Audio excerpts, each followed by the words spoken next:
अरे यार क्या करें, बाजार गिरता ही जा रहा है, क्या करें। अरे बाप रे, क्या करे, रुपया भी कमजोर होता जा रहा है, क्या करे क्या करे। अभी आगे क्या करे, तेल के दाम भी बढ़ते जा रहे हैं। अरे यार निफ्टी तो डाउन ही होती जा रही है, अभी चलेगी कि नहीं चलेगी ये निफ्टी। दोस्तों, इन्वेस्टर को इन्हीं सब प्रकार के नॉइज से बाहर निकल के आगे बढ़ना होता है और हमें जानना होगा कि हम क्या एक्शन ले तो फ्यूचर में हमें बढ़िया बेनिफिट हो।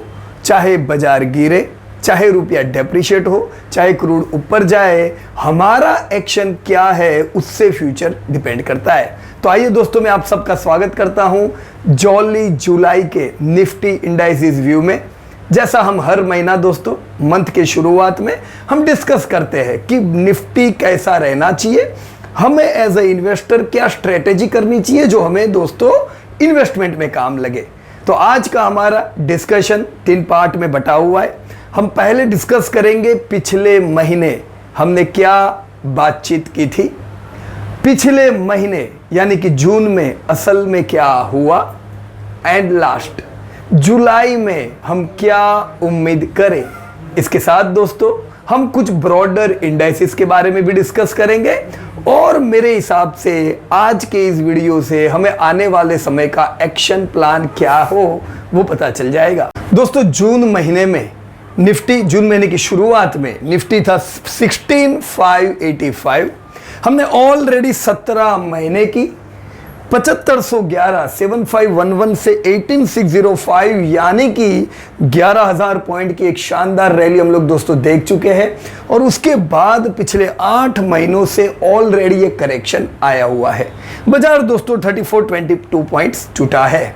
दोस्तों, लास्ट मंथ जून के शुरुआत में जब बाजार 16,585 था तब हमने क्या डिस्कस किया था। दोस्तों, जून महीने में हमें उम्मीद थी कि ये जो नेगेटिव ट्रेंड ऑलरेडी जो चला था ये कंटिन्यू रह सकता है और हम शुरुआत में 15,836 के लेवल तक 16,600 से 15,800 16,836 तक आएंगे। यहाँ पे सपोर्ट मिलने की पूरी उम्मीद है और हम यहाँ से एक अच्छी रिकवरी देखेंगे। ओवरऑल हमारा जो टारगेट था वो था 15,182। दोस्तों, 15,182 का टारगेट हमने किस प्रकार से किया था, फेज 1 में जो हमने देखा बाजार ड्यूरिंग फेज 1 जो मार्केट था 2932 पॉइंट टूटा था, हमें यही उम्मीद फेज 2 से थी कि यहाँ पे भी हम बाजार में इतनी गिरावट देखेंगे। तो इसके चलते हमारा 15,182 का ये ओवरऑल नेगेटिव ट्रेंड का टारगेट था। हमें पिछले महीने ये उम्मीद नहीं थी कि 16,600 से सीधा हम 15,182 महीने में आएंगे। हमें क्या उम्मीद थी, 15,800 एक नॉर्मल सा फॉल उम्मीद कर रहे थे, यहां से रिकवरी आए और बाद में हम 15,182 आएंगे। ओवरऑल दोस्तों स्ट्रेटेजी ये बनती थी कि जब भी बाजार गिरावट में हो, फॉल में हो, आप एक्यूमुलेट कर सकते हो ताकि जो रिकवरी आए वो रिकवरी का आप फायदा उठा सको, राइट। अब दोस्तों हम ये देखेंगे असल में जून में क्या हुआ। सो व्हाट हैपेंड इन जोश जून। निफ्टी जो 16,585 था ये दोस्तों जून महीने में 15,780 आ चुका है। तो बाजार 16,585 से 15,780 कैसे आया। दोस्तों, जून में जो हमने पहले बताया कि हमें उम्मीद थी कि 15,800 तक गिरेगा और फिर आने वाले समय में हम 15,182 तक आएंगे, लेकिन जून महीने में बाजार 13वें दिन महीने के 15,836 आ चुका था। यहां पे निफ्टी को सपोर्ट नहीं मिला और निफ्टी डायरेक्टली आपका जो लॉन्ग टारगेट था 15,182 वहां तक निफ्टी की गिरावट देखी गई। Directly from 16,585 to exactly what target you have estimated 15,182 तक बाजार गिरा। पिछला महीना दोस्तों दूसरा महीना था in the row, lower high, हमने नया हाई नहीं लगाया, so lower high, lower low और लोअर क्लोज का हालांकि इसमें पॉजिटिव पॉइंट ये था कि आपका टारगेट पिछले महीने क्लियर हो गया था, तो एक अच्छा बाइंग उम्मीद थी। दूसरी दो चीजें अच्छी लगी कि निफ्टी जो क्लोज हुआ 15,780 पे पिछले महीने के लो के ऊपर क्लोज रहने में सक्षम हुआ। ऐसा कब होता है? जब लोअर लेवल पे स्ट्रेंथ होती है कि बाजार पिछले महीने के लो से नीचे क्लोज नहीं हुआ। और उससे बड़ी बात कि जो पिछला क्वार्टर था दोस्तों, ये मंथली नहीं बल्कि ये दूसरा क्वार्टर है जब निफ्टी ने लोअर हाई लोअर लो लगाया है। तो हम consistently in the second quarter हमने लोअर लो देखा, but again what was positive here कि ये जो लो जो हमारा जो क्लोज हुआ ये क्वार्टर का, ये भी पिछले क्वार्टरली लो के ऊपर हुआ। तो इट सजेस्ट लोअर लेवल पे बाइंग दिखता है। दोस्तों हम लोग कह सकते हैं कि बाजार नवंबर 2021 पिछले साल नवंबर से करेक्शन मोड में आ चुका था और यहां से पिछले महीने तक हम 3422 पॉइंट्स तो टूट चुके हैं, जो होता है 18% कट इन निफ्टी। दोस्तों 18% आपका बाजार करेक्ट हो चुका है। लेकिन अगर आप इस बाजार को, निफ्टी को, डाउ जोन्स या नास्डेक जो कि पूरी दुनिया के सबसे परफॉर्मिंग इंडेक्स है, दुनिया की सबसे बड़ी इकोनॉमी के इंडेक्स, अगर मैं निफ्टी को डाउ जोन्स से कंपेयर करूं तो लॉजिक ये बनता है कि निफ्टी ज्यादा गिरना चाहिए क्योंकि वो इकोनॉमी बहुत बड़ी है और अभी तक के जितने भी फॉल आए, जब भी बुराई खराबी आई, तब निफ्टी ने डाउ जोन्स या नास्डेक से ज्यादा गिरावट पाई गई because that is a big economy, हम छोटी इकोनॉमी है। दोस्तों अभी जो वॉर है, ये वॉर में अगर आप डेवलप इकोनॉमी देखो तो डेवलप इकोनॉमीज करीबन 20 से 25% अपने खुद पर और स्पेंड कर सकते हैं इकोनॉमी को बचाने के लिए, उतना उनके पास कुशन रहता है। अगर हम मिडिल इनकम की कंट्रीज को देखें तो उनके पास 5 से 10% फंडिंग रहता है कंट्री पे ऐसे बुरे समय पे पैसा खर्च करने का। अब मैंने आपको लार्ज डेवलप इकोनॉमी का बताया, मिड इकोनॉमी का बताया, तो लोअर इनकम इकोनॉमीज जो डेवलपिंग इकोनॉमीज है बहुत सी, उनमें से कितना फंडिंग रहता होगा दोस्तों? Very less. तो इसीलिए दोस्तों इमर्जिंग इकोनॉमीज को ज्यादा डैमेज की उम्मीद होती है ऐसे समय पे जब वॉर आया और वॉर ने पूरा ट्रेड डिसरप्शन किया, कमोडिटीज के प्राइस हाई हुए। दोस्तों कुछ कंट्रीज ऐसी भी होगी, वो कंट्रीज परफॉर्मेंस ये समय पे अच्छा कर रही है क्योंकि वो कमोडिटीज दे रही है दुनिया को ये समय पे भी, राइट। कोई ऑयल एक्सपोर्टिंग कंट्रीज है तो उनको भी बहुत प्रॉब्लम नहीं है, पर जरूरी नहीं है कि जब इकोनॉमी इंप्रूव होगी तब भी वो लोग परफॉर्म करेंगे, राइट। और ओवरऑल ग्रोइंग इकोनॉमी में ज्यादा डैमेज की उम्मीद है, लेकिन ऐसा इंडिया में इस बार नहीं देखा गया। दोस्तों इंडियन इकोनॉमी का डायरेक्ट इंडिकेटर आप जैसे निफ्टी देखो, हमारी इंडेक्स 18% अगर फॉल हुई है दोस्तों, इसके सामने अगर आप डाउ जोन्स को कंपेयर करो दोस्तों, डाउ जोन्स 20% टूटा है, वो 50 मेमा आ चुका है, जबकि निफ्टी 50 मेमा से काफी दूर है। तो निफ्टी बढ़िया परफॉर्म कर रहा है इवन यूएस इकोनॉमी के सामने। आप नास्डेक देखो दोस्तों, 35% नास्डेक का इंडेक्स डाउन है, जो टेक्नोलॉजी की कंपनियों को ज्यादा रिफ्लेक्ट करता है। अब यहाँ पे हम लोग बात करते हैं बहुत सी, जैसे जोमेटो रोज नया लो लगाता है, लोग कहते हैं अरे बाप रे ये क्या हो रहा है। अरे इट्स नॉर्मल। क्यों नॉर्मल मैं बताऊँ आपको, नेटफ्लिक्स, फेसबुक, ये सब 70% टूट चुके हैं। स्टार्टअप्स के हाल बुरे होते हैं ऐसी इकोनॉमी में क्योंकि फंडिंग का क्रंच रहता है।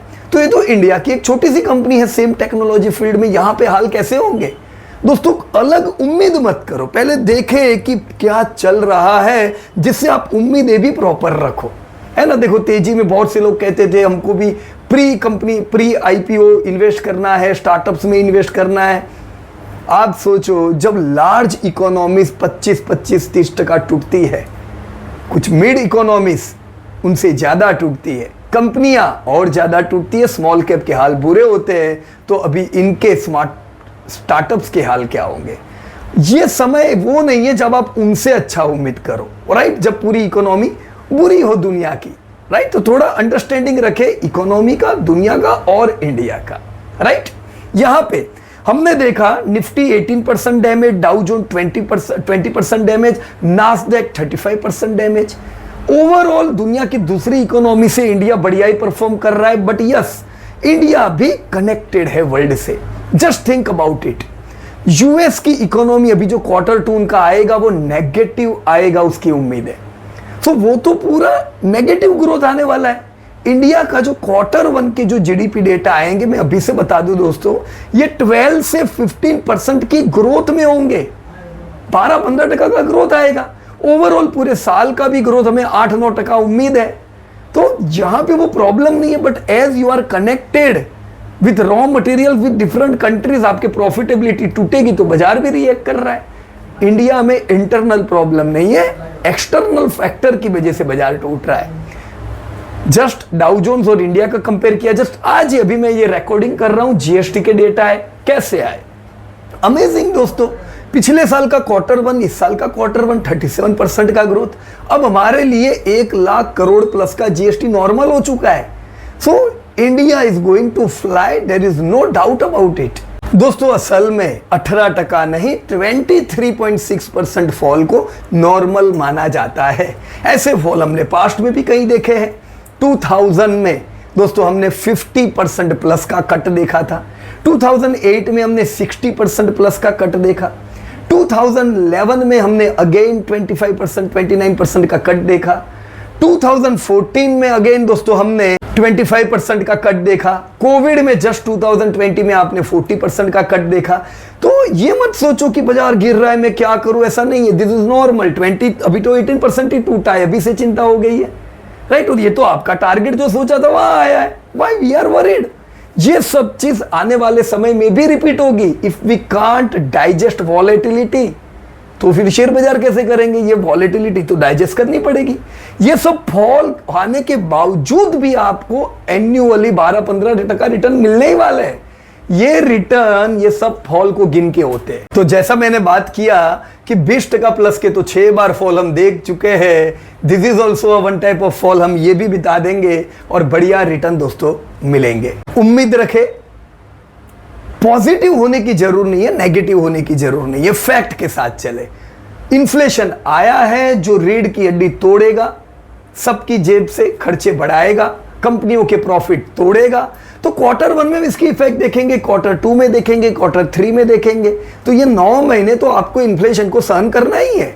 फिर धीमे धीमे हम वापस देखेंगे कि इन्फ्लेशन आपके टारगेट पे आएगा, लेकिन ये सब वॉर पे डिपेंड है, राइट। तो जब तक वॉर है, इन्फ्लेशन की वजह से भाव डाउन है, तो इसका फायदा उठाओ दोस्तों। एनीवे हमें सस्ता लेने को कब मिलेगा, जब समाचार बुरे होंगे। जब इकोनॉमी बुरी होती है, शेयर गिर रहे होते हैं, you get stocks at cheap price. जब अच्छे समाचार थे, याद है ना, ये सब जब अच्छे समाचार थे तो बाजार हाई होता है, सब भाव महंगे होते हैं। दोस्तों सस्ता लेना है, बढ़िया लेना है, तो अपने माइंड को ऐसे समय पे प्रिपेयर करना होगा लेने के लिए, right. Buy during falls, avoid buying during rallies, ये कहावत जो हम बार बार कहते हैं, इसको भी आप याद रखिएगा। दोस्तों आपको याद होगा तेजी में भी हम लोग क्या कहते थे, बैलेंस रखो पोर्टफोलियो को। 50% है फिक्स सिक्योरिटीज तो 50% शेयर बाजार, क्यों कहते थे, अभी याद आया। बहुत लोग कहते नो नो पीयूष भाई बहुत पैसा है मेरे पास, मैं तो 100% शेयर बाजार में रहूंगा। अभी लगाओ पैसा, अभी आपके पास फंड नहीं है दूसरा, क्योंकि वो फिक्स सिक्योरिटीज में डाला नहीं है। अब आपके पास अगर आपने बैलेंस किया था तो देखो आप फिक्स सिक्योरिटीज फंड को इधर ट्रांसफर कर सकते हो। एंड मोस्ट प्रोबेबल, सबसे बड़ी बात दोस्तों, एफआईआई के साथ अपने आप को कंपेयर मत करो। हम लोग रोज एफआईआई के डेटा देखते हैं, एफआईआई ने इतना बेचा, उसने इतना बेचा। अरे वो लोग खा पी के तगड़े हो चुके हुए लोग हैं, उनका पोर्टफोलियो इतना है बड़ा और वो इतने सारे साल से काम कर रहे, इतना छोटा पोर्टफोलियो था उनका जो एक्सपांड होके इतना बड़ा हो चुका है।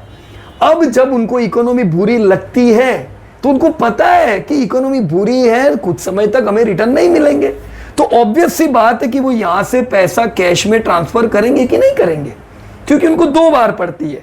एक तो बुरे समय में, इस बार नहीं, कभी भी बुरा समय आएगा, रुपया को तो डेप्रिशिएट ही होना है।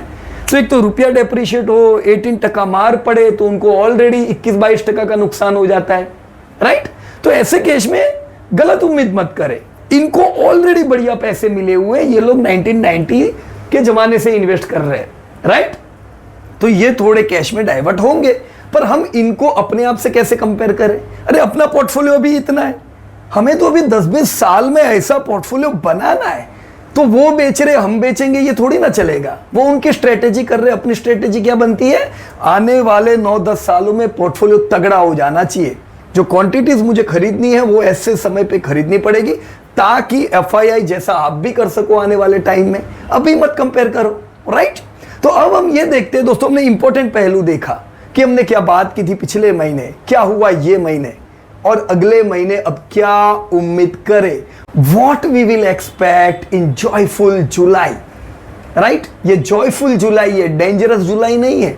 What we will do in joyful July. Nifty कितना है? 15,780। चलिए दोस्तों एक्शन प्लान करते हैं। दोस्तों जॉयफुल जॉली जुलाई में हम क्या उम्मीद करें? दोस्तों सबसे इंपॉर्टेंट जो हमारा लेवल बनता है ये मैंने ट्रैक करने का, वो है 16,792। याद करो हम नीचे कहां तक टूट के गिर चुके हैं, 15,182।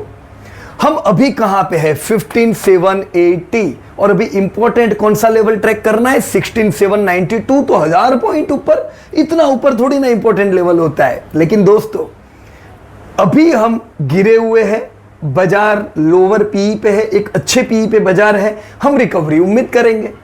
रिकवरी जो आएगी, बहुत खुश नहीं हो जाने का। बाजार गिरा हुआ है नीचे के लेवल पे, हमें स्टॉक में रहना है, तो अब कैश में कब रहेंगे, कब कैश करेंगे? दोस्तों रिकवरी में आप वापस थोड़े कैश पे आ सकते हो, पर आप किसको अच्छी रिकवरी मानोगे? दोस्तों 16,655 से 16,792 तक की जो रिकवरी आप देखोगे वो खुश होने की रिकवरी नहीं है, ये एक नॉर्मल रिकवरी मानना। पॉजिटिव बायस में बाजार नहीं आएगा इतनी रिकवरी से।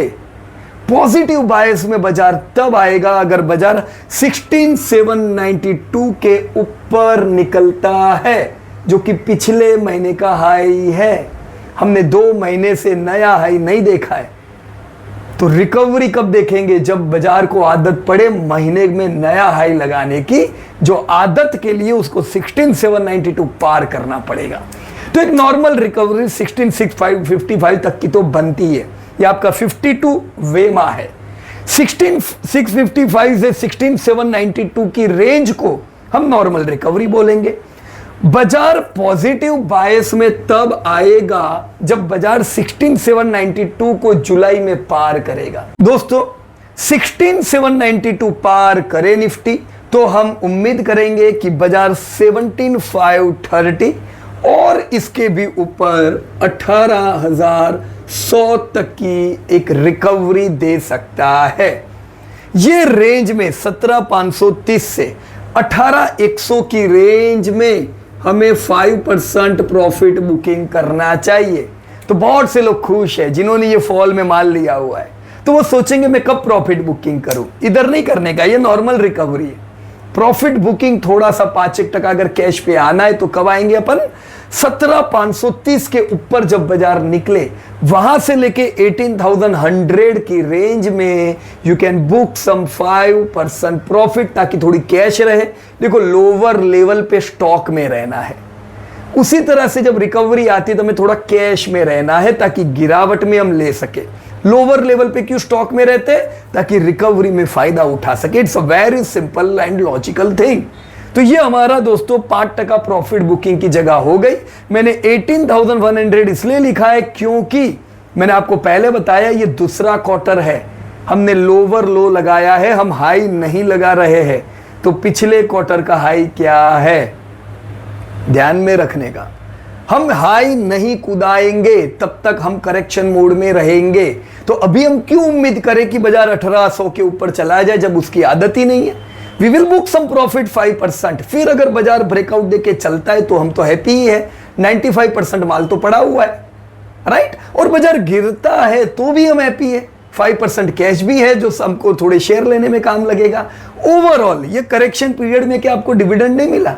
कितना पहला जानते हो? सिर्फ Q1 में आपको पिछले साल का 50% डिविडेंड अभी से मिल चुका है। Should I repeat? पिछले पूरे साल में जितना डिविडेंड मिला था उसका आधा डिविडेंड Q1 में आ चुका है। तो इंडिया की कंपनियां फुल मूड में है डिविडेंड के। आपको क्या नुकसान होता है दोस्तों? आपको अर्निंग मिलती जा रही है, करेक्शन है, भाव कम दिख रहे, इट्स ऑल राइट। ज्यादा भाव भी थोड़े कौन से खुशी के थे, ना ज्यादा भाव टिकने वाले हैं ना ये कम भाव टिकने वाले हैं, टिकने वाली है वैल्यूएशंस। आने वाले समय में बढ़िया रिटर्न चाहिए, ये वॉलेटिलिटी को बचाना सीखो दोस्तों, राइट। अब दोस्तों ये तो अच्छी अच्छी बातें हो गई कि बाजार इधर से रिकवर हो गया ना, 18,000 तक आया ना, हमने प्रॉफिट बुक किया है, तो सब अच्छी अच्छी बात है। लेकिन हर बार बाजार ऐसा रिएक्ट नहीं करता है जैसा हम सोचते हैं। तो उल्टा हो तो बाजार की रिकवरी यहां तक आए ही नहीं तो 5% आपका प्रॉफिट बुकिंग होगा नहीं। तो क्या दोस्तों, अगर दोस्तों निफ्टी 16,792 के ऊपर निकलने में सक्षम नहीं है तो हो सकता है जो आपका जो स्ट्रॉन्गेस्ट टारगेट था 15,182 का, ये टूटे। दोस्तों ये कब टूट सकता है? आने वाला पूरा महीना है, कुछ भी हो सकता है, समाचारों में कुछ भी बैड न्यूज गुड न्यूज आ सकते हैं।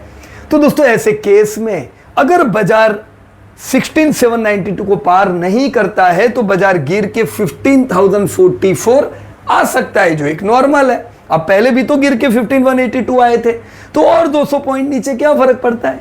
उस समय आपका पोर्टफोलियो मान लो 22% डाउन होगा, अभी 24% डाउन होगा, पर वो 15,182 कितने दिन टिका? ये खराब एक दिन टिका, फिर तो आपने रिकवरी देखी। वैसे अगर बाजार टूटता है बहुत सीरियसली लेने की जरूर नहीं है, पर आपको थोड़ा समय मिलता है। अगर आप अर्निंग मेंबर हो, कमा रहे हो, you should infuse the more fund during this fall. दोस्तों वर्स्ट कंडीशन में, घटिया से घटिया कंडीशन में बहुत बुराई हुई तो मैं 14,433 से नीचे बिल्कुल उम्मीद नहीं करता, राइट। अभी आप बोलोगे ये 14,433 क्या है? जब पिछले जनवरी में हमने जनवरी ईयरली इंडाइसिस व्यू बनाया था तब ये S1 था, दिस वाज योर सपोर्ट, तो इसको भूलने का नहीं, राइट। 15,433 अगर बाजार आता है बुरे से बुरे कंडीशन में, अगर ये नहीं सुधरता है वॉर तो भी this is your best opportunity. दोस्तों याद रखेगा, ऐसी अपॉर्चुनिटी मिलेगी नहीं बार बार। ये भी अपॉर्चुनिटी बढ़िया थी, आपने यहां पे 19 के पीई पे माल लिया है, यहां पे और सस्ता लेने को मिलता है। डोंट नीड टू वरी, आप यहां लो कहीं भी लो, आपको यहां से कम 50-60% की अपसाइड मिलने ही वाली है नेक्स्ट ईयर। बाजार हर फॉल के बाद एक बढ़िया रैली करता है, वो रैली हमको देखनी है, बट लेट योर माइंड को वाइड ओपन रखो दोस्तों। क्लोज नहीं कि नहीं और गिरा तो मेरे को ऐसा वैसा, नो, बी ओपन। कोई आपके हाथ में नहीं है बाजार, बाजार किसी और के हाथ में है। किसके? वॉर के हाथ में है, इन्फ्लेशन के हाथों में। धीमे धीमे सब कुछ अच्छा हो जाएगा। जब भी बाजार गिरता है ऐसा ही होता है, वैसे ही जब भी बाजार चलता है लोग बहुत खुश होते हैं। ना खुश रहने का ना दुखी रहने का, प्रॉपर लेवल टू लेवल चलने का, राइट फ्रेंड्स। सो ओवरऑल दोस्तों बाइंग कब करना है? जब बाजार गिरता है, फॉल में बाय करे, और रैली आएगी, अभी रैली नहीं है, रैली में अवॉइड करो। जब तक ये पूरे करेक्शन मोड में है एसआईपी कंटिन्यू करते जाओ। जो आप डेप मार्केट में इन्वेस्ट कर रहे थे आप थोड़े समय मत करो, वो पैसे को भी इक्विटी में इन्फ्यूज करते जाओ। एक बार बाजार ये रैली से निकला ना, हम जबरदस्त रैली देखेंगे, तब बिल्कुल नहीं करने का इक्विटी में। वो टाइम वापस आप गोल्ड और किधर डेप मार्केट में इन्वेस्ट कर सकते हो। This is the time to increase your stake in equity. Alright friends. दोस्तों पॉजिटिव ब्रॉडर इंडाइसिस और नेगेटिव ब्रॉडर इंडाइसिस कैसे है? दोस्तों रिकवरी आती है तो काफी इंडाइसिस पॉजिटिव हो जाएंगे, राइट। तो मैंने यहाँ पे कोई भी पॉजिटिव लिखे ही नहीं है। क्यों नहीं लिखे? क्योंकि अभी बाजार गिरता जा रहा है, तो गिरते समय कोई पॉजिटिव है नहीं बाजार में। ये जो हम उम्मीद कर रहे हैं वैसी रिकवरी आती है तो आपका बैंक निफ्टी, एफएमसीजी, कई इंडाइसिस है जो बढ़िया परफॉर्म करेंगे। नेगेटिव इंडाइसिस क्या है उसको ध्यान में रखो। निफ्टी 50 के बाद जो नेक्स्ट 50 आता है वो निफ्टी से ज्यादा नेगेटिव है।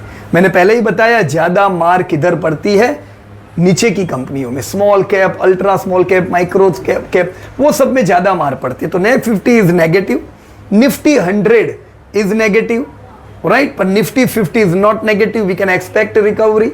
Mid cap is negative, commodity is negative, dividend opportunity is negative, metal, quality index and value index, ये तीन भी नेगेटिव है। तो नेगेटिव का मतलब क्या? रिकवरी में भी ये नेगेटिव रहेंगे ऐसा नहीं है, रिकवरी में ये टूटेंगे नहीं, राइट। पर अगर बाजार गिरता है तो ये सब इंडेक्स ज्यादा गिरेंगे। दोस्तों निफ्टी बैंक 33,425 है और मुझे इस बार ये गुड न्यूज़ सुनाने में आपको खुशी हो रही है, क्योंकि मैं बहुत टाइम से कह रहा हूँ क्रेडिट ग्रोथ नहीं है, क्रेडिट ग्रोथ नहीं है। देखो इकोनॉमी रिकवर हो गई पर क्रेडिट ग्रोथ अच्छा नहीं था। रिटेल में था राइट, पर बड़ी प्रोडक्ट में क्रेडिट ग्रोथ अच्छा नहीं था। अभी के जो डेटा आए हैं वो डेटा के हिसाब से 9 क्वार्टर से जो क्रेडिट ग्रोथ आपका नेगेटिव था, जिसके कारण हमने पोस्ट कोविड बैंक्स और फाइनेंस कंपनियों को बढ़ते नहीं देखा। मतलब इतना अच्छा उन्होंने परफॉर्मेंस नहीं दिया। लेकिन अब रेडी हो जाओ, 9 महीने के नेगेटिव क्रेडिट ग्रोथ, 1 महीने का म्यूटेड क्रेडिट ग्रोथ, और अब ये क्वार्टर में क्रेडिट ग्रोथ डबल डिजिट में आया है। तो अब आप बैंक्स से अच्छे रिजल्ट की उम्मीद करोगे। मैं ये उम्मीद करता हूं दोस्तों, बैंक निफ्टी में ये पूरी रेंज 32,168 से 26,500 की रेंज में एक्यूमुलेट करने का हम उम्मीद करेंगे कि हमारा 43,586 का टारगेट आने वाले 10-12 महीने में आ जाएगा। दोस्तों यूएसडी आईएनआर तो हम देख रहे हैं आईएनआर डेप्रिशिएट होता जा रहा है, पर दोस्तों फिर भी दूसरी जो इकोनॉमीज है उससे हमारी करेंसी स्ट्रांग है। पर यस, बुरे समय में डॉलर स्ट्रांग होता है, तो वो इस बार भी हो रहा है। दोस्तों अभी चिल्ला के कोई फायदा नहीं कि डॉलर बढ़ रहा है, रुपया घट रहा है, क्योंकि वो तो होने ही वाला था। पर अब हम कौन से लेवल पे आए, ये लेवल पे आके ये बात नहीं कर सकते। क्यों?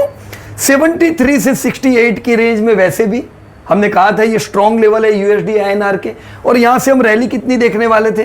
79 हमारा टारगेट 1 था, लाइफ टाइम हाई, मतलब एकदम बुरा हाल। 81 और टारगेट था। अब हम ऑलरेडी ये महीना 79 तो हमने क्लियर कर दिया है, तो टारगेट पे हम रोएंगे थोड़ी ना, काम चलेगा। ये तो टारगेट आया है, अभी यहां से हम रुपए को एप्रिशिएट होता तो देखेंगे ना। तो ऐसे ही समय पे समाचार भरे होंगे, बुरा हाल है रुपये का, लोग घबराएंगे। यही टाइम होता है हमारा एक्टिव रहने का, क्योंकि ऊपर के लेवल पे डरने का थोड़ी ना, राइट। अब 81 दूसरा टारगेट है, राइट। अब ये पता नहीं कब आएगा, पर अगर आने वाले समय में आता है, ये इकोनॉमी के लिए अच्छा नहीं है। पर यहां से यहां अब कितनी देर है? मैंने जैसे आपको निफ्टी का बताया, हम ऑलरेडी नीचे ही है, 15,200 जैसा हमारा लेवल था, उससे टूट के 14,400 आता है, तो क्या बुरा है? कितना रिस्क है? इतना। उसके सामने रिवॉर्ड कितना है? गिन लो, 1800, 100, इतना। तो दोस्तों रिस्क रिवॉर्ड फेवरेबल है इक्विटी में, रिस्क कुछ भी नहीं है, रिवॉर्ड आपके बड़े हैं, तो चिंता नहीं करने की। सेम थिंग इन यूएसडी है ना। अब दोस्तों क्रूड का क्या हाल है? वो भी दोस्तों देखो 101 से 80 का एक स्ट्रॉन्ग लेवल था, ये बात भी हमने की हुई थी। ये लेवल से हमारा टारगेट क्या था? 123, 131, 145। तो 123 आ चुका है, दिस इज क्लियर। अभी हमारा पिछले ये महीने ही हमने 123 देखा, और वहां से देखो करेक्शन भी देखा 106 तक का। अब वापस वो सपोर्ट लेवल पे आ रहा है 101 to 79, 131, 145 ये टारगेट ध्यान में रखने के। भगवान करे न आए, क्योंकि आएंगे ये इकोनॉमी के लिए और बुरे, लेकिन हमको माइंड में रखना पड़ेगा ये भी हो सकता है, राइट फ्रेंड्स। तो इसको क्रूड के इन लेवलों को हम ध्यान में रख सकते हैं।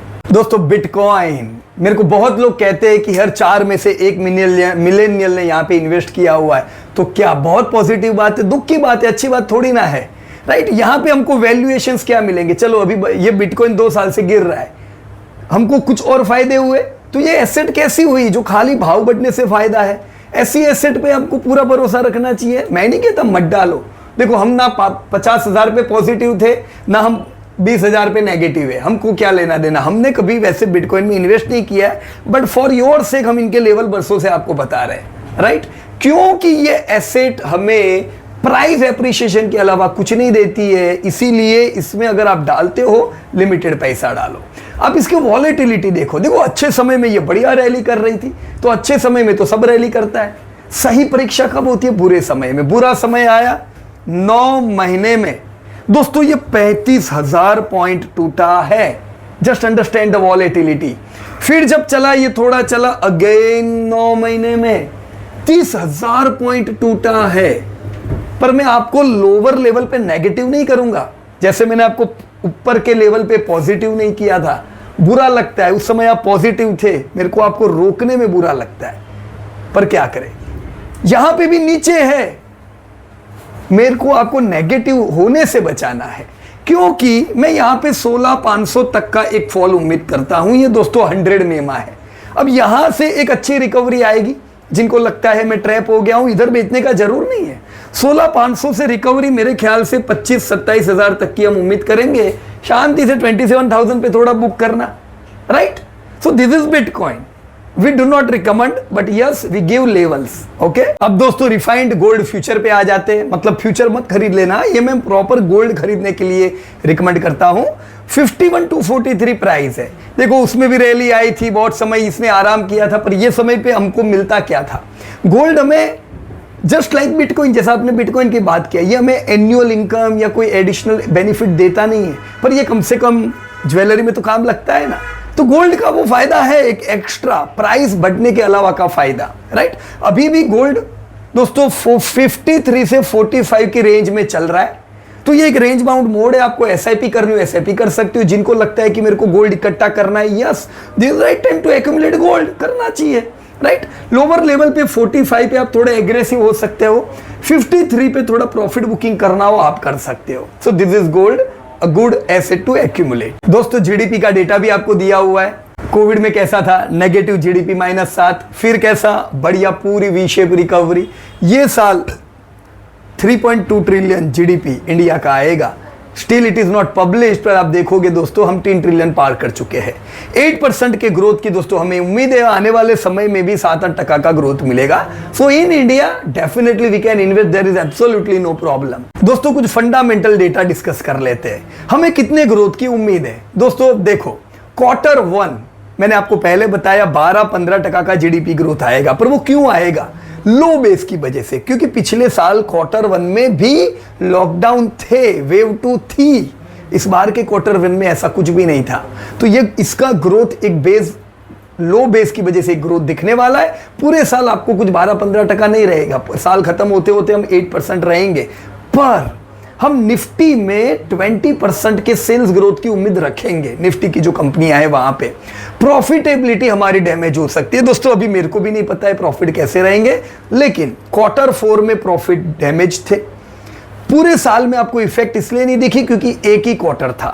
अभी Q1 से ही अगर प्रॉफिट डाउन हुए तो साल बुरा प्रॉफिट में हो सकता है।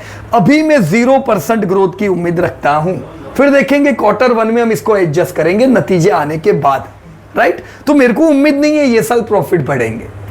पी कितना है दोस्तों? 19.5। ये फेयर पी है, सस्ता पी, अच्छा पी है। ऐसे लेवल पे दोस्तों बाइंग बनती है। बुक वैल्यू भी ज्यादा महंगी नहीं है। डिविडेंड यील्ड ऐसे लेवल पे बाय करने पे अच्छी मिलती है, right. So yes your Nifty is definitely at fair valuation. Dividends मैंने आपको बता दिए, कोविड ईयर में आपको 20% कम डिविडेंड मिले थे कोविड ईयर में, पर पिछले साल आपके डिविडेंड 60% प्लस हो गए थे। दोस्तों अभी ये साल तो सोचो Q1 में ही आधा डिविडेंड आ गया पिछले साल का, 50%। मेरे को उम्मीद है डिविडेंड इस बार अपने को अच्छे मिलेंगे, 20-25% से तो डिविडेंड बढ़ने चाहिए। दोस्तों इंट्रिंसिक वैल्यू आपको दी हुई है, ध्यान से शांति से देख लेना। मेरे को उम्मीद है 2027-28 तक हम लोग 5 ट्रिलियन पार हो जाएंगे। निफ्टी आपका जो अभी है ये 30,000 पार हो जाना चाहिए। तो सीधी रेखा में कभी निफ्टी बढ़ता नहीं है, ऐसे फॉल आते हैं, तो एक्यूमुलेशन के लिए इस्तेमाल करो। लॉन्ग टर्म इंडिया एक बुलिश है, सबसे बड़ा बुल अगर दुनिया का कोई है तो वो इंडिया है। So this was all from my side. कुछ इवेंट आप लोगों के सीखने के लिए रखे हुए। पहला इवेंट ध्यान रखे दोस्तों, Q1 के नतीजे आ रहे हैं। आप हर संडे को जितनी भी कंपनी के नतीजे आएंगे उनके रिजल्ट देखोगे, और हम लाइव रखेंगे इस बार, ताकि आप अपनी क्वेरी भी पूछ सको। हम पीयर ग्रुप की कंपनी भी कवर करेंगे दोस्तों, राइट। सो Q1 आपके लिए नेक्स्ट 10th का जो संडे, सेकंड वीक से लेके हर संडे को रिजल्ट आएंगे। ये आपको जबरदस्त लर्निंग देगा। सो get ready for Q1 results event. ये हमारे स्टूडेंट ही बना के प्रेजेंट करने वाले हैं। So clap for all those trained students. दूसरा इंपॉर्टेंट इवेंट 24 जुलाई नोट कर दीजिए, 24 जुलाई इट्स संडे।